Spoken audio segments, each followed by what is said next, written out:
first guest to vanish from the Redwater Hotel was found 4 blocks away, standing perfectly still in the middle of a flooded intersection, whispering a single word into the downpour: return. When police searched his hotel room, they found his suitcase still packed, the bed untouched, and a single piece of stationery from the lobby desk. Scrawled across the page in a frantic, water-stained hand was not a message, but a perfect architectural blueprint. It was a map of a lobby that, according to every city record, survey, and even the hotel's own original blueprints, was never built. The air in the room carried the faint, metallic scent of ozone, as if after a lightning strike, and a deeper, unsettling odor of wet limestone and damp earth. This was the first clue that the Redwater Hotel had a secret, physical heart, a space that existed between its walls, a place you could walk into but could never be found on any map. And for decades, it has been quietly inviting guests in, one by one, with a whisper only they can hear. You can only find it in the rain, and if you step inside, it remembers you. A flickering neon sign reads, "The Drowning Palace," in ghostly crimson light. This is what happens to Sarah and Mark. They checked in.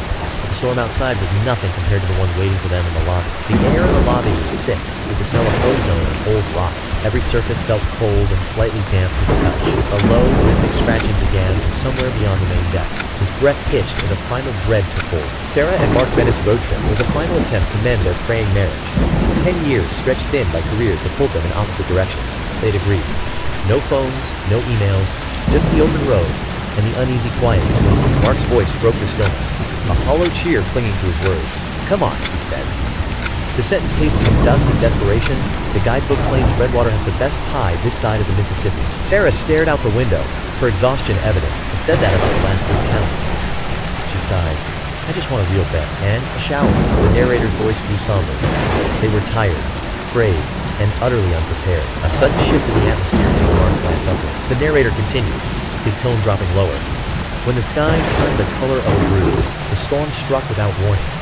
A Texas gully water transforming the highway into a rushing torrent. Their windshield wipers fought a frantic, losing battle against the onslaught. Sarah's voice cut through the drumming rain, sharp with panic.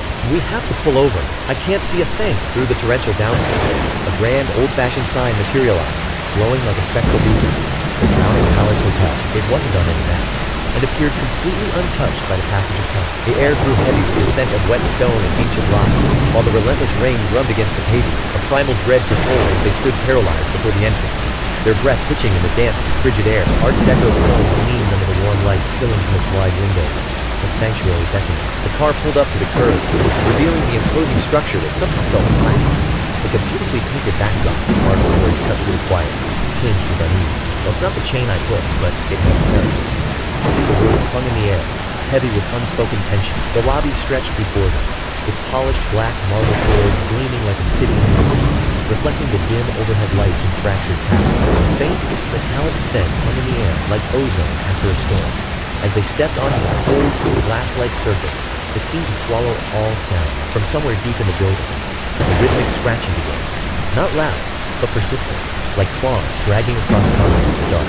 The air grew dense and heavy, pressing against their skin with a damp, clinging weight that made each breath feel labored and shallow. Above, a vaulted ceiling arched toward a stained glass skylight, its colors muted and gloom. The air itself was a layered assault, the sharp tang of ozone, the dry scent of ancient paper, and the faint, unsettling sweetness of a long-departed perfume. Behind a polished ebony counter stood the clerk, his attire flawless, his posture unnervingly still. His smile stretched a fraction too wide as he spoke, the words hanging in the thick air. "Welcome. We've been expecting guests." The relentless downpour seemed to beckon them inside. Sarah. "It's unsettling, but at least we're out of the storm," narrated. The check-in proceeded without incident. A faint, metallic scent lingered in the air as the clerk handed them their key. The key was old, heavy, too smooth for the lock of room 217. As they turned it, Sarah's gaze dropped to the marble floor. She froze. The polished surface wasn't reflecting the warm lamp glow at all. Instead, the stone lay dark and depthless, like a pool of still oil. The mirror no longer reflected our lobby, but a darker, water-damaged one, completely empty. Sarah's voice was a tight whisper. "Mark, look at the floor." Mark squinted, his mind refusing the impossible sight before him. "It's marble, honey," he said, the words tasting of dust and denial. The metallic sheen was unnerving. "Let's just get to the room." Narrated. The anomalies accumulated. A sharp, coppery scent hung in the air. Each tick of the clock felt like a deliberate reversal of time itself. The rain didn't fall randomly against the skylight. Ovid traced the same intricate looping pattern with each dropping. The other guests stood motionless at the windows, their silent forms silhouetted against the storm's fury. Their clothes spanned decades, a flapper dress from the 20s, a 50s suit, bell bottoms from the 70s, all bearing the same damp sheen. The air grew heavy with the scent of ozone and wet wool, a stillness that felt deliberate and watchful. Mark's voice echoed in the confined space. A hollow attempt at normalcy. Weird place, he murmured. The words tasting of dust and ozone. Probably a themed boutique. Great for Instagram. Sarah didn't move, her gaze fixed beyond the opening doors. Her voice was a thin whisper, barely audible over the sudden, heavy stillness. They're not moving, Mark. They're just standing there, motionless in their room, which feels unnervingly normal. The air is thick, with the scent of damp plaster, and something faintly metallic, like old coins. Outside, the rain is a muffled, distant whisper, as if the storm is happening in another world entirely. A cold, creeping stillness has taken hold, making the ordinary room feel like a carefully staged diorama. Sarah tried the television, but it only produced a wall of crackling static. Within the shifting noise, faint images began to resolve. A metallic scent, like ozone, filled the air as the impossible vision flickered. Her voice was a hollow whisper. Let's just sleep. We'll leave at first light. But Mark couldn't sleep, so he slipped down to the lobby for a drink from the complimentary bar.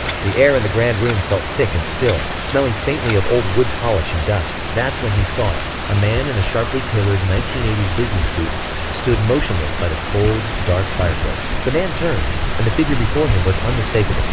His own father, who had perished in a rainstorm car crash in 1989. Water dripped steadily from the apparition's clothes, each drop hitting the floor with a soft, hollow tap. The air grew thick with the scent of ozone and damp earth, as if the storm had followed him inside. Mark's breath hitched, his voice a ragged whisper as he stammered. Mark burst into the room, his face ashen, eyes wide with unspoken terror. He stammered out the impossible sight to Sarah, as the scent of damp earth and ozone seeped from the fireplace. Their voices rose in a frantic debate. Was this a hallucination born of exhaustion, or a spectral trick played by the flickering firelight? All the while, a cold, sticky dampness clung to the air around the hearth where the apparition had dissolved. A creeping dread settled between them, cold and shared.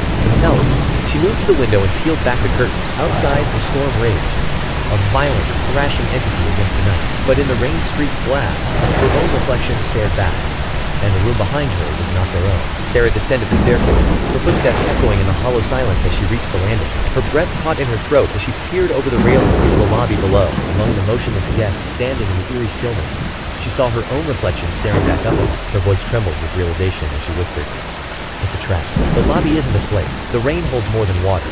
It holds a memory, thick and heavy. The air smells of ozone and damp earth, a sticky chill clinging to the skin. A decision was made in that moment, whispered not by a voice, but by the storm itself.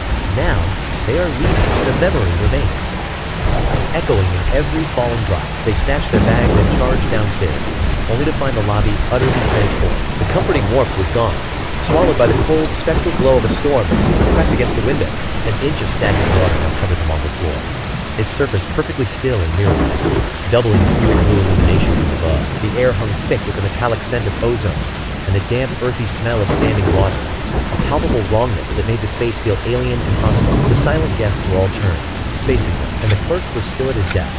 Clerk, checking out so soon? But the rain hasn't stopped. The relentless rhythm of the storm outside was now a constant, suffocating presence. Mark's voice cut through the damp air, a low command. Let us go.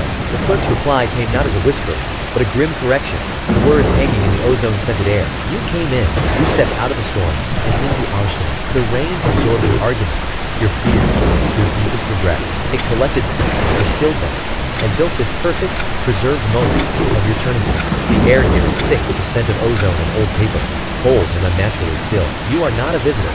You are the newest specimen in the collection. The figures began to advance, their movements sluggish and deliberate as they waded through the murky water. Their features were smeared and indistinct, like reflections warped in a disturbed puddle. Then Sarah's gaze snapped to it. The main entrance, the door. A sudden, metallic scent of ozone filled the damp air, as hope and terror collided with it. Through the grimy glass, their cars shimmered in the moonlight.